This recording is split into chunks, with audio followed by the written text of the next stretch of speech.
mecanismo de realização de políticas públicas, né?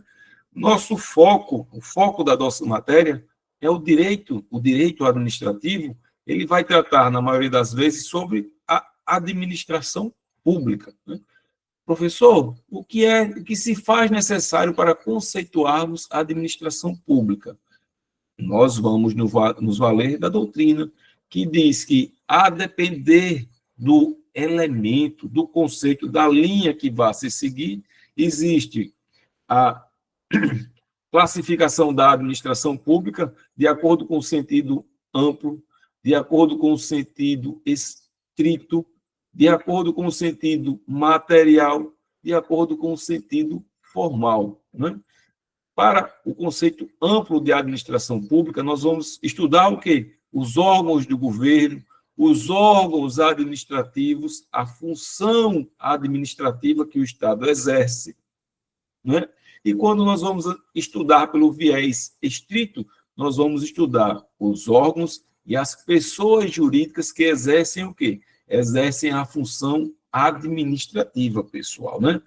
Sabemos que a administração pública é um dos elementos do Estado. Então, o Poder Judiciário, o Poder Legislativo irão também desempenhar funções de administração pública, né?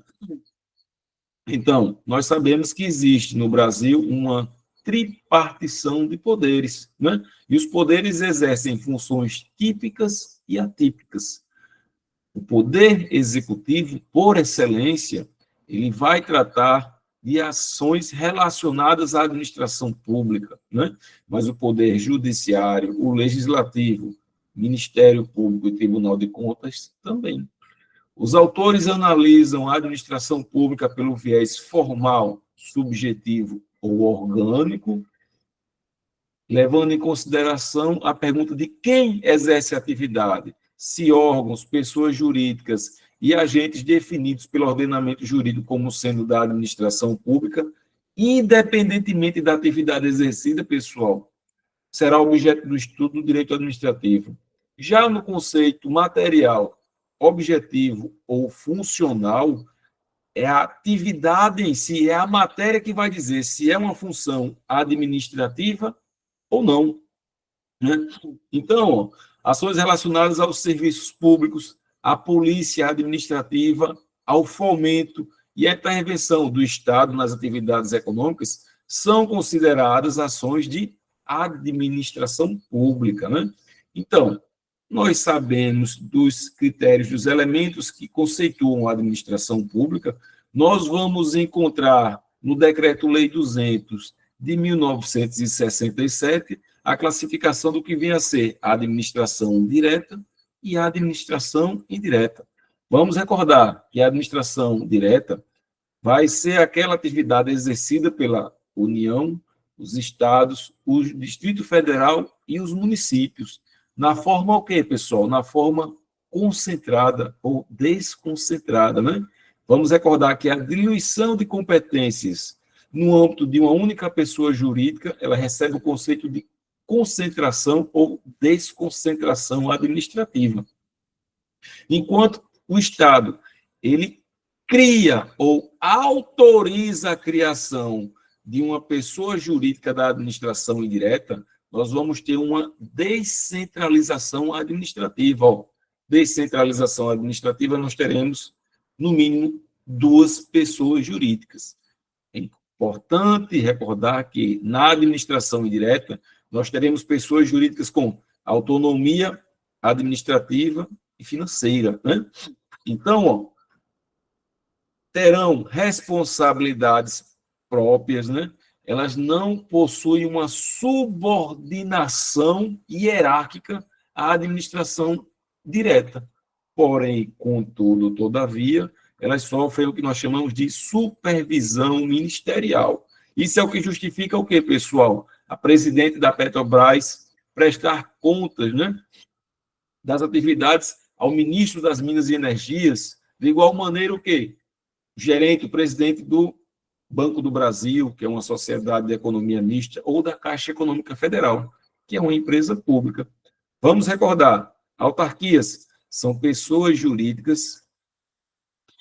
criadas por lei, né?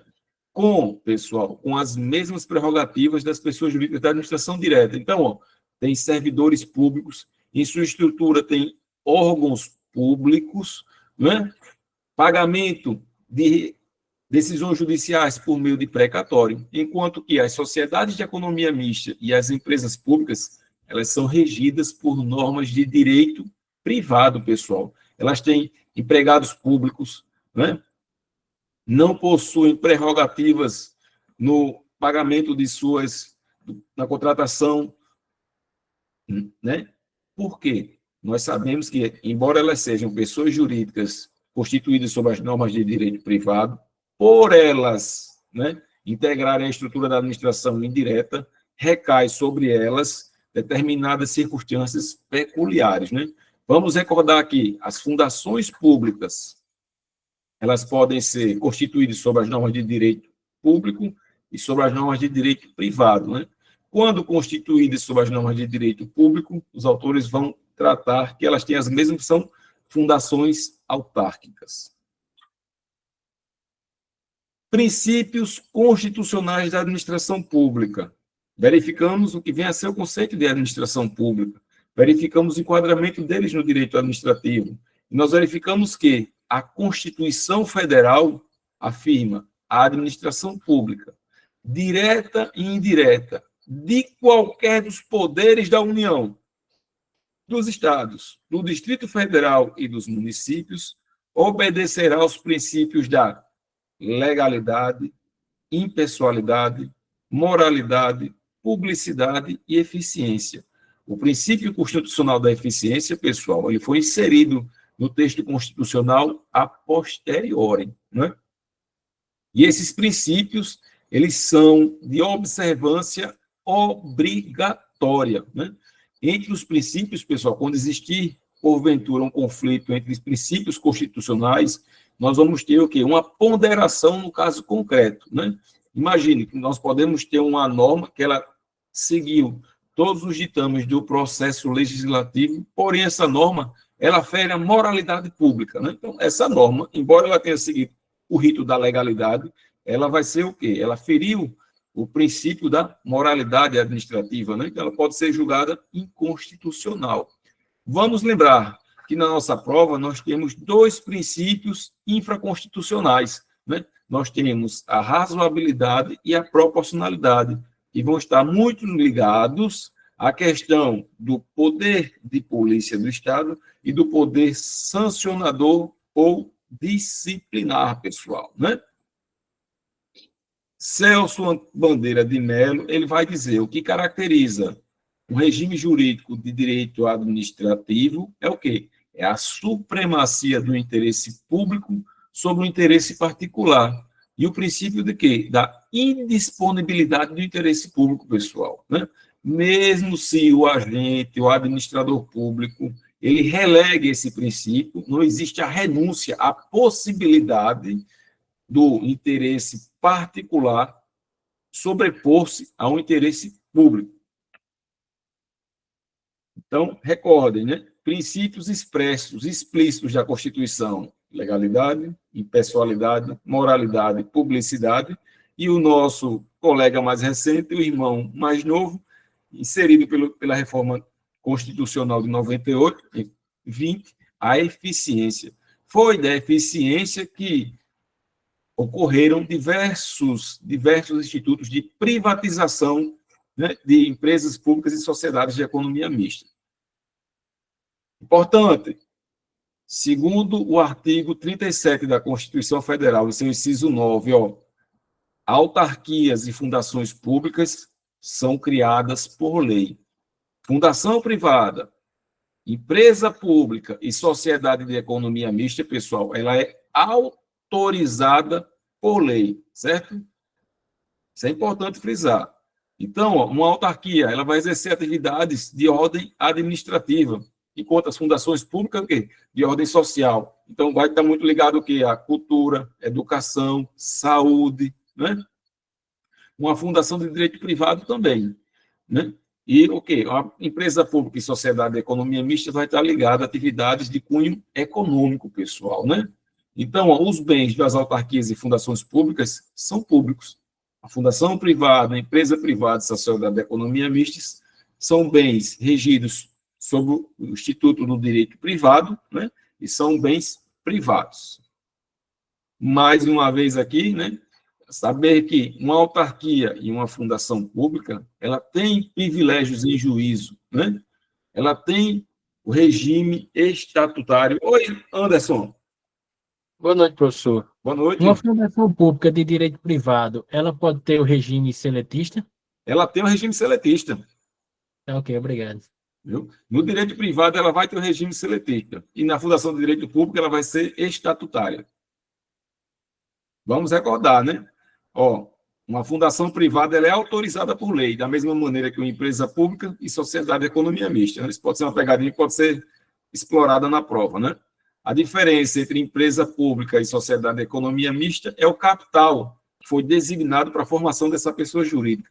Se o capital for 100% de origem pública, né, pode ser o capital de origem de um estado mais uma autarquia, de 2 estados, de 3, 4 estados. Se o capital for 100% público, é uma empresa pública. Se o capital for formado público mais privado, será uma sociedade de economia mista, né? Vamos lembrar, a Caixa Econômica é uma empresa pública e o Banco do Brasil é uma sociedade de economia mista, né, pessoal? Empresas públicas e sociedades de economia mistas, elas vão ter o quê? Empregados públicos, né? Vão ter o quê? Vão ter empregados regidos pelo regime seletista, né?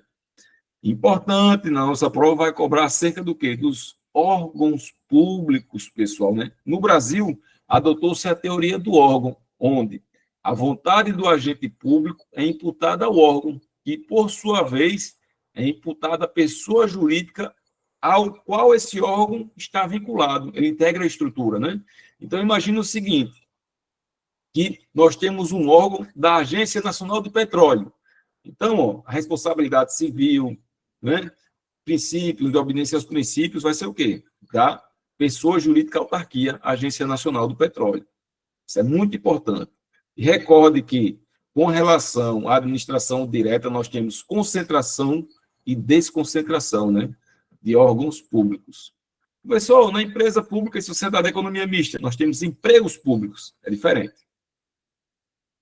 Poderes da administração pública, pessoal. Ó, poderes são mecanismos, instrumentos que são colocados à disposição da administração para ela alcançar o fim a qual ela se destina, né? E, para isso, pessoal, também possibilita o quê? O controle da atividade efetuada pela administração pública. Esse controle ele pode ser feito pelos cidadãos, pelo poder judiciário e pelo próprio quê? Pelo próprio controle interno. Professor, existem outros órgãos que fazem esse controle? Existe sim. Nós temos os tribunais de contas, nós temos o poder legislativo. Então, os poderes da administração pública, eles são mecanismos que possibilitam o exercício da atividade administrativa, mas também ele possibilita o quê? Toda uma fiscalização sobre essa mesma atividade administrativa do Estado. Por quê? Porque ele vai delimitar a atuação administrativa, né? Nosso edital ele diz que são poderes a serem estudados: o poder vinculado, o poder discricionário, o poder hierárquico, poder disciplinar ou sancionador, o poder regulamentar ou normativo. E, por último, e não menos importante, o poder de polícia, né? Vamos saber que, pessoal, né, o poder vinculado tem uma pequena margem, né, de discricionariedade do administrador público. Por que eu digo pequena margem? Porque vai caber ao administrador público, diante da concretização dos atos elencados na norma, a realização de uma atividade. Então, ó, eu tenho ali um militar que satisfaz todos os requisitos para a promoção por antiguidade. Cabe ao administrador público o quê? Efetivar o ato de promoção, né? Eu tenho uma promoção por bravura, professor. Já é o exercício do poder discricionário. Por quê? Porque no poder discricionário nós temos uma margenzinha, né? Um juízo de oportunidade e conveniência. Esse juízo de oportunidade e conveniência... Fala, Edivaldo. Então, vamos seguir. Esse juízo de oportunidade e conveniência, né, ele pode vincular a atividade da administração pública. Quando ele vincular, vai ser um juízo de mérito administrativo, né? Nós temos o poder hierárquico, que é o escalamento da administração. Nós temos o poder disciplinar ou sancionador, que é aquele que possibilita o quê? A responsabilização do servidor público ou de um particular que tem um vínculo jurídico com a administração pública. O poder regulamentar, a capacidade de explicitar, melhor interpretar um texto legal. E o poder de polícia, que vai ser aquele que vai o quê? Que vai autorizar, pessoal, o exercício, a restrição de direitos, interesses individuais em prol do coletivo. Vamos lembrar, no poder de polícia, nós temos o quê? Nós temos atributos, né, do poder de polícia. Nós temos o ciclo de poder de polícia também, né?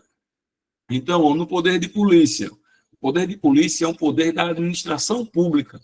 Então, não é dos órgãos policiais, né? Então, assim, nós temos a Secretaria de Fazenda, o exercício do poder de polícia, né? Nós temos a Secretaria de Saúde, nós temos em diversos órgãos do Estado o exercício do poder de polícia. Vamos saber que são atributos, né? Discricionariedade, autoexecutoriedade, coercibilidade, né? Nós temos que, como objeto do poder de polícia, bens, direitos e atividades. E nós vamos encontrar no poder de polícia o ciclo, as fases do poder de polícia. Nós temos a ordem, como sendo aquela legislação que vai dispor sobre as normas de polícia. Nós temos o consentimento, a autorização, que vai ser realizada pela administração pública. Nós temos a fiscalização e nós temos a sanção. Vamos lembrar, pessoal, né, que os tribunais superiores, eles têm um entendimento que fases desse ciclo de polícia podem ser delegados a particulares, né?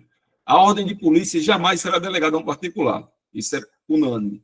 Mas com relação ao consentimento, à fiscalização, eles podem serem delegados, né?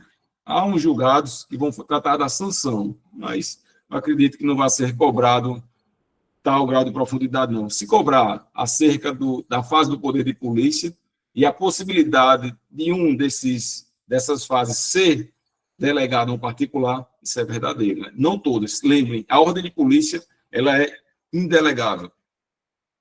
E agora, pessoal, a fase que eu falei, nós vamos chegar ao quê? Num assunto que ele é inerente ao CHO bombeiro, né?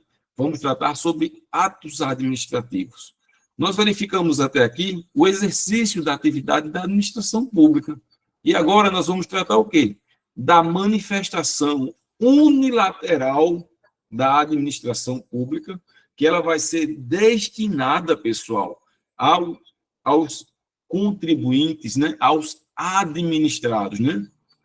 Então, ó, são requisitos do ato administrativo: a competência, a finalidade e a forma, né? Os autores vão dizer que esses requisitos ou elementos, eles são vinculados. Por quê? Porque vai existir uma legislação que vai tratar acerca da competência da autoridade, da finalidade do ato e a forma como esse ato administrativo ele pode se manifestar, né? O ato administrativo ele pode ser por meio de um sinal, uma placa de trânsito, ele pode ser por meio escrito, uma portaria, né? Assim, a legislação, os autores dizem que são elementos vinculados porque a norma ela vai trazer a maneira a qual esse ato administrativo ele se deve revestir, né? Vamos lembrar que a finalidade sempre será um interesse público. A competência, a prevista na norma, e a forma, tal qual, né, for previsto. Nós temos como elementos discricionários o objeto e o motivo. Com relação à competência, nós temos a possibilidade de delegação de competência e avocação de competência, né, pessoal? Vamos recordar que existem atos de competência que são indelegáveis. Professor, um exemplo de um ato indelegado, uma solução de um recurso administrativo, atos de competência exclusiva, eles são indelegáveis, né? enquanto que a vocação é a possibilidade de eu chamar para si um ato de um subordinado meu. Por quê? Porque nós não verificamos que o poder hierárquico é o escalonamento de competências da administração pública. Então, a princípio, um superior hierárquico, ele detém a competência de um subordinado seu, salvo, né, se essa competência ela for exclusiva e nas condições o quê? De solução de recursos administrativos, né, pessoal? Vamos saber que, quanto à finalidade, né, nós podemos ter o desvio de finalidade, né, quanto à forma, pessoal, né, a forma, ele pode o quê? A forma pode ser, a princípio, a escrita, mas tendo o quê? Tendo com relação a exceções, gestos do agente de trânsito, um silvo de um apito, uma placa de trânsito, um semáforo, né? Então, o objeto pessoal, né, é o conteúdo do ato administrativo, é o efeito jurídico que aquele ato produz. Uma nomeação, uma portaria de nomeação. O objeto, a nomeação do servidor público, né? Um ato de promoção, uma promoção de um militar, uma promoção na carreira de um servidor civil. O motivo é a situação de fato ou de direito que autorizou a realização do ato administrativo. Né, pessoal? Ele pode ser também vinculado ou discricionário. Agora nós vamos estudar o quê? Os atributos do ato administrativo. Requisitos ou elementos são institutos quanto à estrutura do ato. E os atributos são os efeitos, pessoal, que esses atos administrativos eles irradiam. Né? Vamos dizer assim, que é a luz do ato administrativo. Né? Nós teríamos o elemento, o requisito, o ato, e o atributo que ele irradia. Né? Então, nós temos a presunção de legitimidade ou veracidade, né? Nós temos a imperatividade do ato administrativo, a autoexecutoriedade e a tipicidade. Recordar que, pessoal, né, a autoexecutoriedade é a possibilidade do ato administrativo ser executado sem a necessidade de autorização judicial, desde que exija a previsão em lei e trate-se de uma medida urgente. Né? Nós temos a classificação aqui com relação ao ato administrativo, ela pode ser com relação ao destinatário, ao objeto, ao alcance, né? Nós vamos aqui ainda com relação à formação da vontade, à eficácia pessoal e quanto à liberdade do agente, né? Nós vamos ainda ter a classificação quanto ao objeto, ao alcance ou ao destinatário. E, mesmo um pouco acelerado, nós terminamos nossa rápida revisão, desejando boa sorte, porque vocês ainda terão outros professores que vão contribuir com o aprendizado dos senhores. Tranquilo? Então, eu espero que esse material ajude de verdade. Eu me coloco à disposição aqui, se tiver uma dúvida, qualquer relação aí, eu vou ficar aberto aí, ficar à disposição dos senhores, certo? Vocês ainda terão outros professores que irão contribuir, e eu acredito que minha participação é mínima, porque vocês estão bem demais, certo? Alguém tem alguma dúvida, algum questionamento que queira fazer? Eu sei que, assim, foi um pouco rápido, né, a apresentação, mas tem ainda outros que vão contribuir com os senhores. Tranquilo, pessoal? Agradeço demais, viu? Agradeço. O material está à disposição aí, foi passado aí. Recordem aí, fica à vontade. Fiquem com Deus, já chegando o professor, vai contribuir, eu vou deixar aqui meu espaço, certo? Até mais, pessoal. Fiquem com Deus aí. Até a próxima. Até breve. Sucesso aí, os senhores.